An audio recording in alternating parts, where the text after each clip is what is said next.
السلام علیکم ورحمۃ اللہ وبرکاتہ۔ بسم اللہ الرحمن الرحیم۔ رب اشرح لی صدری ویسر لی امری واحلل عقدۃ من لسانی یفقہوا قولی رب زدنی علما اللہم بارک لنا فی اوقاتنا۔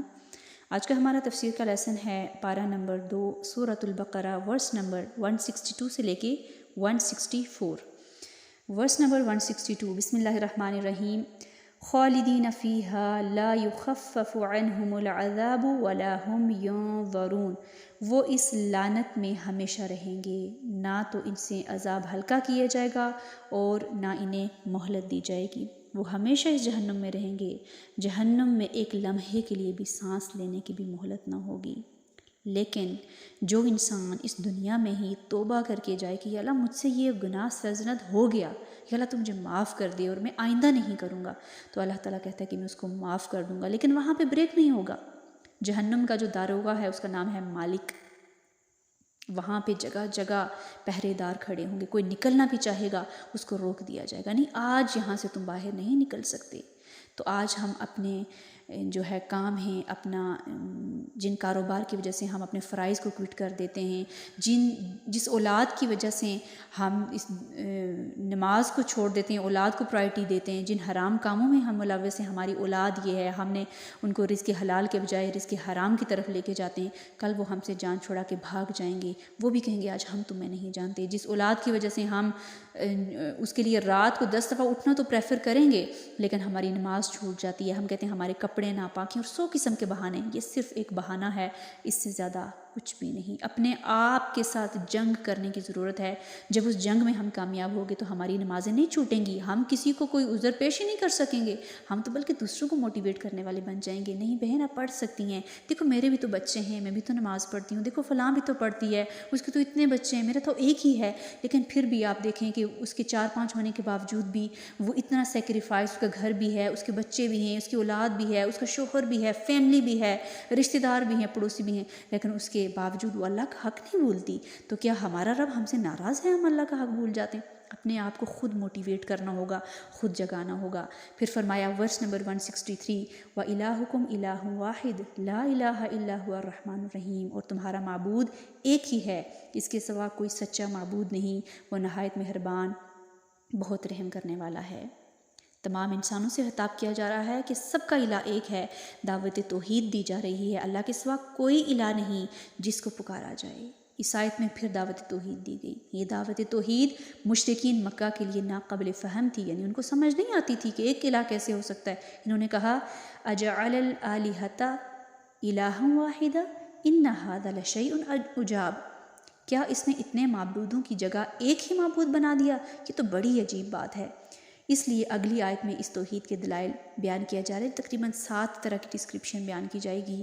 ورس نمبر 164، اللہ کے معبود ہونے کی دلیل دی جا رہی ہے۔ ان فی خلق السماوات والارض واختلاف اللیل والنہار والفلک التي تجری فی البحر بما ينفع الناس وما انزل اللہ من السماء من ماء فاحیا به الارض بعد موتها وبث فیہا من کل دابہ وتصریف الریاح والسحاب المسخر بین السماء والارض لآیات لقوم یعقلون۔ کس کے لیے نشانیاں ہیں؟ اینڈ بات پہ غور کرے کہ یہ آیات اس کے لیے نشانیاں ہوں گی جو عقل رکھتا ہے، جو فہم رکھتا ہے۔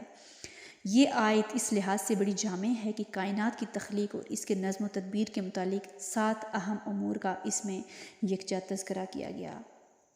سب سے پہلے دیکھیے آسمان اور زمین کی پیدائش، جس کی وسعت اور عظمت جو ہے بہت زیادہ ہے۔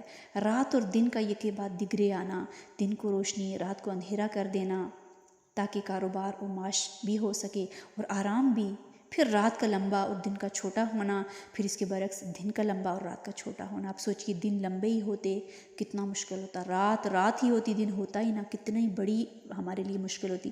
اللہ تعالیٰ کا کتنا احسان ہے ہم بندوں کے اوپر، لیکن ہم کتنے ناشکرے ہیں۔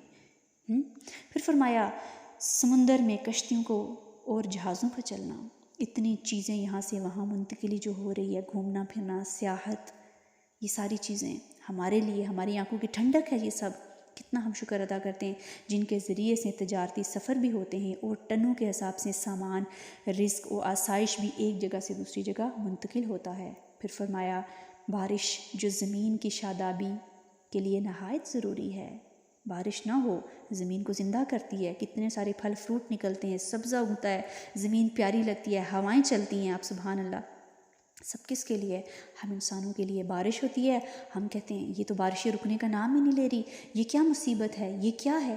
ڈونٹ سے دس۔ اللہ تعالیٰ نے قحط سالی کر دی تب بھی ہمیں برداشت نہیں ہوتا، بارش ہم سے برداشت نہیں ہوتی، برف باری ہم سے برداشت نہیں ہوتی۔ اللہ کی نعمتیں ہیں، ان پہ شکر ادا کریں کہ اللہ تعالیٰ بارش ہے، اگر نہیں تو کہیں دے اللہ تعالیٰ ان لوگوں پہ اس کو برسا جس کو اس کی ضرورت ہے، لیکن اس کو یہ کہنا کہ یہ کیا مصیبت ہے، ایسا نہیں کہنا چاہیے۔ کہ اللہ تعالیٰ کی اللہ تعالیٰ کی ہمارے اوپر رحمت ہے، یہ بھی ایک آزمائش ہوتی ہے کہ انسان کا ٹیسٹ کرے۔ مسلسل بارشیں کنٹینیولی، کچھ ٹائم پہلے آپ کو پتہ ہے کتنی زیادہ بارشیں ہوئی، یہ فلڈ، یہ سارا چیز سب آزمائش تھی۔ اس میں ہم کیا اللہ تعالیٰ کا شکر ہم نے ادا کیا یا پھر اس میں بھی ہم نے ناشکری کی؟ ہر حال میں اللہ تعالیٰ کا شکر۔ بہت زیادہ گرمی سے الحمدللہ ہم دن پورا کہتے تھے گرمی ہے گرمی ہے گرمی، اوف بہت گرمی، کہ ہمارے گرمی کہنے سے گرمی کم ہو جائے گی؟ نہیں، صرف ہمارے رویے پتہ چلتے ہیں۔ تو ان چیزوں کو جو ہے ہم نے اپنی لائف سے فٹ کرنا ہے۔ پھر فرمایا ہر قسم کے جانوروں کی پیدائش جو نقل و حمل، کھیتی باڑی اور منتقل جنگ میں بھی کام آتے ہیں، اور انسانی خوراک کی بھی ایک بڑی مقدار ان سے پوری ہوتی ہے۔ سبحان اللہ، ہم کہاں سے کھاتے ہیں؟ اب دیکھیں جانوروں کا گوشت ہم کھاتے ہیں، ان کے اوپر سواری کرنا، یہ ساری چیزیں، کھیتی باڑی کتنا وہ ہمارے لیے فائدہ مند ہیں، اور ہم انہیں ڈنڈے کی مار دے رہے ہوتے ہیں۔ ان کی عقل نہیں ہے، ان کو سمجھ نہیں آتی، وہ فیل نہیں کرتے کل یہی ہم سے بے وجہ ان کی پٹائی ہو رہی ہوتی ہے بعض اوقات، کل یہ ہمارے لیے عذاب قبر جہنم میں ہمیں لے جانے کا سبب بن سکتے ہیں، رائٹ؟ تو یعنی کہ ہم نے رحم کا معاملہ کرنا ہے جانوروں کے ساتھ بھی۔ پھر فرمایا ہر قسم کی ہوائیں، ٹھنڈی بھی گرم بھی، وہ کس کے لیے چلتی ہیں؟ ہم ان کو پا کر کتنا شکر ادا کرتے ہیں۔ انسانی زندگی اور ان کی ضروریات کے مطابق اللہ تعالیٰ ہر چیز دیتا ہے، لیکن ہم بہت ناشکرے ہیں۔ پھر فرمایا بادل جنہیں اللہ تعالیٰ جہاں چاہتا ہے برساتا ہے، یہ سب اللہ تعالیٰ کی قدرت ہے۔ کیا ہم اس کے واحد لا شریک ہونے پر اب بھی کوئی چون چراں کریں گے، یا ہم کہیں گے وہی واحد لا شریک ہے؟ کیا اس کی تخلیق میں اور اس نظم و تدبیر میں اس کا کوئی شریک ہے؟ یقیناً نہیں ہے، یقیناً نہیں ہے۔ تو پھر اس کو چھوڑ کر دوسروں کو معبود اور حاجت روا سمجھنا کہاں کی عقل مندی ہے؟ بعض اوقات ہم کہتے ہیں فلاں تعویذ میں نے پہن رکھا تھا، فلاں مولوی صاحب کے پاس ہم گئے تھے، اس نے یہ تعویذ دیا، ہم دوسروں کو بھی ریکمینڈ کر رہے ہوتے آپ یہ کرنا۔ اگر اس نے اس تعویذ کے ساتھ شرک کیا، آپ کا اس میں حصہ شامل ہو گیا، آپ دوسروں کو بھی غلط چیزوں کی طرف لگا رہے ہیں، دوسروں کو بھی شرک میں مبتلا کر رہے ہیں۔ اللہ کے ساتھ اتنا اسٹرانگ کنیکشن ہر ایک کا انسان ہونا چاہیے کہ ہر ایک دوسرے کو نہ کہتا پھرے میرے لیے دعا کرنا، کروائی جا سکتی ہے، لیکن ہمارا اپنے اللہ سے کیوں وہ مضبوط تعلق نہیں ہے کہ ہم کسی درگاہ، کسی بندرگاہ، کسی پیر فقیر، کسی تعویذ کے اوپر بلیو کرنا شروع ہو جاتے ہیں؟ ہمارا اپنے اللہ کے ساتھ اتنا اسٹرانگ کنیکشن ہونا چاہیے کہ ہم ڈائریکٹ اس سے مانگے اور وہ ہمیں دے۔ کیوں کوئی تعویذ ہمارے لیے یہ کام کرے گا؟ ایسا نہیں ہے، یہ صرف ہماری تھاٹس ہوتی ہیں، اس سے نکلیے، اللہ تعالیٰ کو پکاریے، وہ دینے پہ قادر ہے۔ تو سب سے زیادہ محبت کا مستحق کون ہے؟ اللہ تعالیٰ۔ ہم لوگوں کے آگے بھیک مانگتے ہیں، ان سے محبت کرنے لگتے ہیں، لوگوں کو اپنے ساتھ جوڑنے لگتے ہیں، ناشکری کرتے ہیں۔ اس رویے سے ہم نے نکلنا ہے۔ ہم نے اللہ تعالیٰ کا شکر ادا کرنا ہے، یا اللہ ہم مسلمان گھرانے میں پیدا ہوئے، یا اللہ ہم امت وسط ہیں، تم نے ہمیں ایمان دیا، اللہ ہمیں ایمان پہ ہی موت دینا، یا اللہ ہمیں شرک سے بچانا، کیونکہ شرک جو ہے وہ معاف نہیں ہوگا۔ اللہ تعالیٰ سے دعا ہے، اللہ تعالیٰ ہم جو پڑھ رہے ہیں، جو سیکھ رہے ہیں، اللہ تعالیٰ ہم اس پہ عمل کرنے والے بن جائیں۔ آمین۔